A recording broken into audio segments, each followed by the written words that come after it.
do Filho e do Espírito Santo. Amém. Santo anjo do Senhor, meu zeloso guardador, se a ti me confiou a piedade divina, sempre me rege, me guarde, me governe e me ilumina. Amém. Louvado seja o nome de nosso Senhor Jesus Cristo, para sempre seja louvado. Olá, eu sou o João Gabriel, sou membro, discípulo de 2º ano da comunidade Verbo de Misericórdia. E como você já deve estar sabendo, estamos aqui para dar sequência à nossa série formativa sobre os querigmas. Então é com muita alegria que venho aqui hoje, neste dia, para partilhar com vocês a respeito do segundo tema, que é sobre o pecado. Quando nós falamos, é interessante que no vídeo anterior, o primeiro tema do querigma é o amor de Deus. E nós descobrimos que nós somos criados à imagem e semelhança de Deus, que Ele nos ama infinitamente ao ponto de ter dado o seu próprio Filho para nos salvar. Mas aí fica a pergunta, se Deus nos ama tanto, por que então Ele permite morte, sofrimento, doença? Permite, por exemplo, trazendo para os nossos dias atuais, por que Deus então permitiu a pandemia? Permitiu que um simples vírus fosse capaz de fazer com que as pessoas se trancafiassem em sua casa, com que as diversas instituições, inclusive a igreja, fechassem as suas portas. Se Deus nos ama tanto, por quê? Então, por quê? A resposta para isso está no pecado. Lá no Gênesis, no capítulo 3, vai falar que Adão e Eva, eles, um belo dia, estando no paraíso, sendo tentados pela serpente, eles pecaram contra Deus. Só para recapitular um pouco. Deus ele criou o homem à sua imagem e semelhança, e Deus conferiu ao homem a santidade original, a justiça original.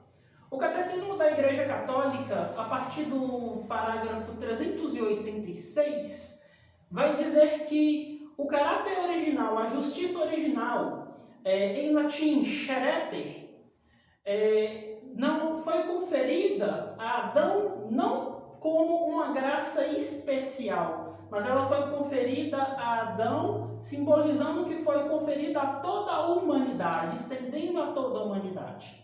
Então, quando Adão peca, lá naquele episódio que ele está com Eva, a serpentezinha está lá presenciando, induzindo os dois ao pecado, quando ele peca, Adão comete sim uma falta pessoal, mas ao mesmo tempo ele comete, todo o gênero humano comete pecado. É o que nós chamamos aí de pecado original. É um pecado herdado. Então, se nós herdamos do nosso primeiro pai, Adão, e de nossa primeira mãe, Eva, o pecado original, né? Então, nós temos em nós aquilo que a igreja chama de concupiscência. Mas, João, o que é a concupiscência? A concupiscência ela é a inclinação que nós temos para o mal, uma inclinação natural. Da mesma maneira também que nós temos dentro de nós a virtude, que é a inclinação natural que nós temos para o bem. Ambas as coisas se opõem, concupiscência e virtude. Para definir um pouco, o Catecismo da Igreja Católica, lá no parágrafo 1849, vai dizer o seguinte, que o pecado é uma falta contra a razão, a consciência reta, é uma falta de amor verdadeiro para com Deus e para com o próximo, por causa de um apego perverso a certos bens. Então, se o pecado é uma falta para com Deus, né, e por falta nós podemos entender aí a ausência ou até mesmo o desprezo de Deus, porque o pecado nada mais é do que isso. Né? Vale lembrar que o homem ao pecar, né, quando isso se estende a todos nós, não estou falando aqui somente de Adão. quando nós pecamos, nós estamos... A triste realidade é essa. Nós estamos preferindo a nós mesmos do que a Deus. Então, quando o homem peca, se antes, quando o homem é criado, ele está em plena aliança, ele está em um estado de amizade com Deus, no pecado esse laço de amizade é rompido. Cria-se então aquilo que tanto a Bíblia como o catecismo vai dizer, que cria entre o homem e Deus um muro de inimizade. Um muro de inimizade. Entendemos também, a igreja também entende, que a raiz de todo pecado, ela está no coração humano, porque é do coração humano que provém a liberdade. Inclusive, né, nós temos a liberdade como o maior dom, como um dos maiores dons que Deus nos deu. Só que tem um porém. A nossa liberdade, ela é finita e ela é imperfeita. Então, por isso que nós, desordenados que somos pelo pecado original, né, e enquanto cristãos batizados, nós devemos procurar na conformação da nossa liberdade à vontade de Deus.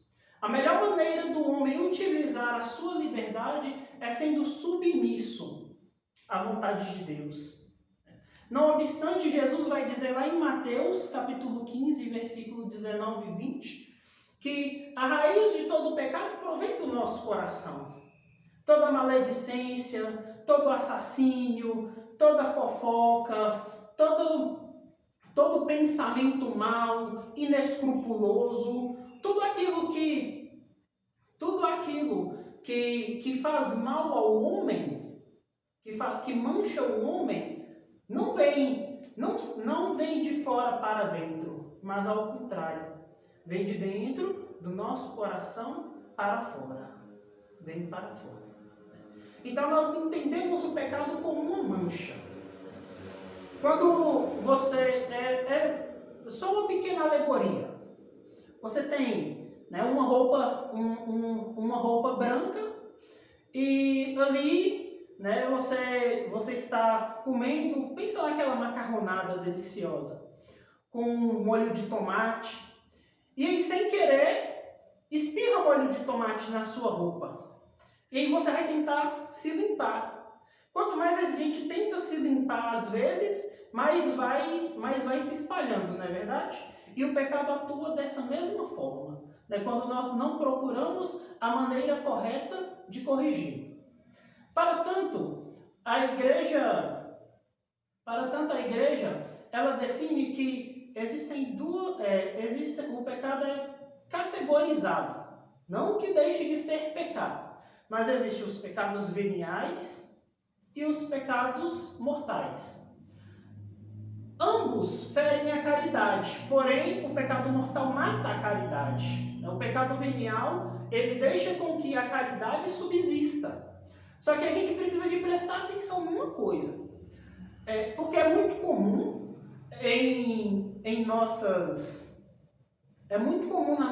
na nossa caminhada cristã a gente evitar os grandes pecados e não evitar os pequenos. E assim os pequenos pecados eles vão se acumulando. E nós precisamos de tomar cuidado com o acúmulo dos pequenos pecados, porque à medida que o pecado venial ele deixa a graça, né? Ele não te tira do estado de graça, porém ele vai tampando até que chega ao ponto em que inevitavelmente, né, vamos cometer um pecado mortal. Nós precisamos, vale lembrar que numa pequena leitura espiritual chamada A Imitação de Cristo, né, o autor vem nos dizer justamente isso, que às vezes o cristão se preocupa muito com os grandes pecados, né? E sim, nós temos que nos preocupar com os grandes pecados. Nós temos que nos preocupar em não ferir qualquer um dos 10 mandamentos. Sim, tem que ser. Só que nós precisamos estar vigilantes, né? Vigilantes em relação aos pequenos pecados. Não à toa Jesus diz aos seus discípulos lá no Monte das Oliveiras, né? Orai, pois, e vigiai. Na verdade é o contrário, é vigiai e orai. Vigiar vem antes do orar, porque o espírito está pronto, porém a carne ainda é fraca. Então nós precisamos de tomar muito cuidado com o que falamos, com o que pensamos, com as coisas que nós consumimos também no dia de hoje, né? Afinal, tudo pode nos levar ao pecado, assim como cultivar bons pensamentos também nos leva às virtudes. Sobre o pecado mortal, João, quando se comete pecado mortal? Quando nós consentimos e temos o conhecimento. Santo Afonso Maria de Ligório vai dizer que o pecado mortal ele se comete de olhos abertos. Isso significa então que ninguém comete um pecado mortal sem querer, né? Ou como dizia o Chaves, né? O sem querer querendo. Né? Todos nós cometemos de livre consciência. E assim, da mesma maneira, abusando de nossa liberdade. Vale lembrar também que o pecado é uma doença espiritual, né? Enquanto doença, nos afasta do amor de Deus. Né? Para pensar, o pecado enquanto doença, quando o homem ele está imerso no pecado, inclusive as suas atitudes mudam. Deixa de ser gentil, deixa com que a tristeza tome conta da alma, com que a tibieza tome conta da alma, com que o amor próprio vá se esvaindo e, por consequência, o amor ao próximo. Toda vez que deixamos de faltar com o amor com Deus e com o próximo, nós estamos pecando, mortalmente, inclusive. Finalizo aqui a minha fala, inclusive, deixando, né, uma pequena dica. Né? Mas, João, como vencer, então, o pecado? Rezando todos os dias, participando dos sacramentos da igreja, inclusive a confissão. E aqui fica uma dica, nada de protestantizar a sua confissão. Né? A você que procura redimir-se com Deus, né? Quando eu digo protestantizar, eu digo parar com aqueles pensamentos de que é Deus que perdoa e não o padre. Procure sim um sacerdote, pois pelo seu batismo você recebeu a verdade da fé, né? De que o sacerdote ele tem o poder de perdoar sim os seus pecados. Então reze todos os dias, peça a Deus perdão, porque Ele sempre está disposto a te perdoar e a te amar. O maior remédio contra o pecado se chama o amor de Deus, se chama a salvação em Jesus Cristo. Amém? Agradeço a você pela atenção, peço que possa curtir e compartilhar, não se esqueça de inscrever-se no canal, ativar o sininho para as notificações. Toda vez que tivermos um vídeo novo, você receberá a notificação imediatamente. Né? Então curta e compartilha e espalhe para que possamos alcançar o maior número, para que a comunidade Verbo de Misericórdia consiga alcançar o maior número de pessoas possível. Então, meu agradecimento. Não deixe também de visitar, de curtir e compartilhar as nossas redes sociais, que vão estar passando aí no pé do vídeo e na descrição, e também na descrição do vídeo. E pedimos que possa continuar conosco. Que a graça de nosso Senhor Jesus Cristo, o amor de Maria, permaneça no coração de cada um de vocês. Em nome do Pai, do Filho e do Espírito Santo. Amém.